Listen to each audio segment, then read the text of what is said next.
Hello guys, thought I'd show you my hammock setup and a couple of tricks and tips that I picked up along the way. Just thought I'd show you what my setup is. On the far left is my Ridgeline.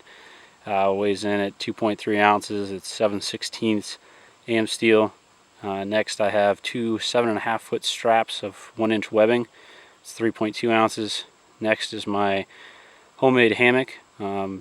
It is in a stuff sack I made the hammock. It's got whoopee slings, 7/16 AM steel, and it's got 100-inch Ridgeline, 1.5 ounce ripstop nylon, weighs in at 11.6 ounces.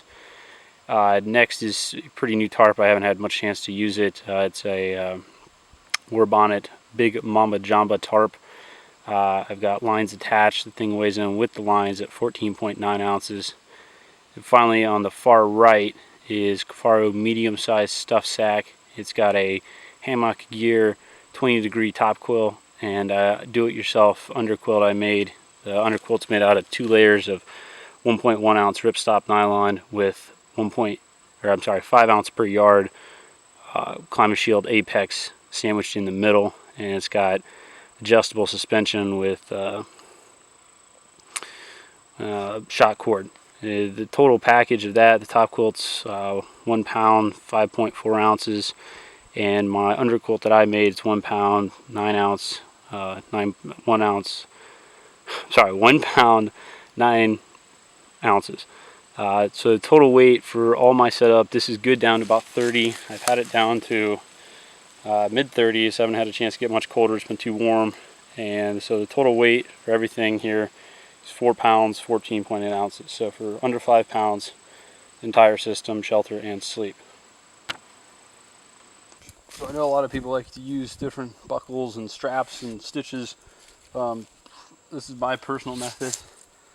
I just like to wrap it around the tree and do it's called the Siberian hitch knot, which is pretty quick and efficient.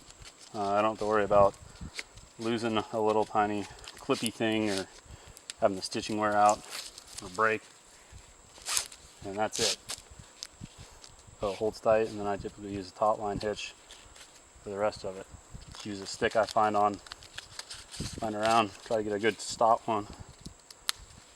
That's it. One little suggestion I have is a couple of times I've had extra Ridgeline laying down on the ground, and I've stepped on it, pulled on it, and disconnected a disconnect on my line. So now if I have like a loop on a knot like this, I wad up the rest of the line, put it inside the loop, pull down, and now your line, instead of being on the ground, is up in the air. So on my Ridgeline, I have these 4 beaners permanently attached. They're attached with a 1.2 millimeter denier cord using pressic knots. The 2 on the outside are used for connecting onto the tarp. 2 in the middle are then used for the suspension on the underquilt.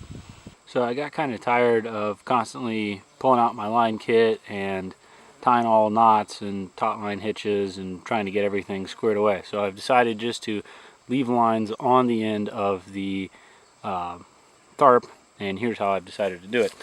I have a pressic knot tied here, and it's girth hitched on to this adjustment, or to this point here, and then this line threads through. All you got to do is pull on it, and as a result then it's taut. Down at the bottom I just have a simple figure 8 that goes into a stake, or you could wrap around a log or another tree or something.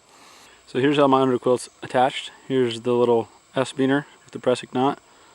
Falls down to some shot cord, taut line hitches. You can adjust this either up or down, this way or this way. It flows down through this channel.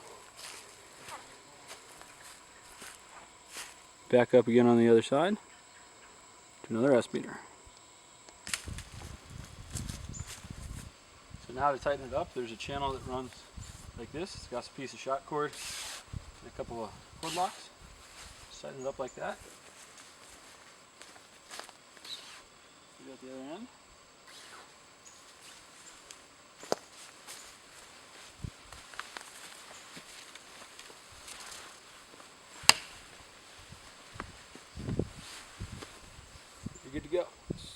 length.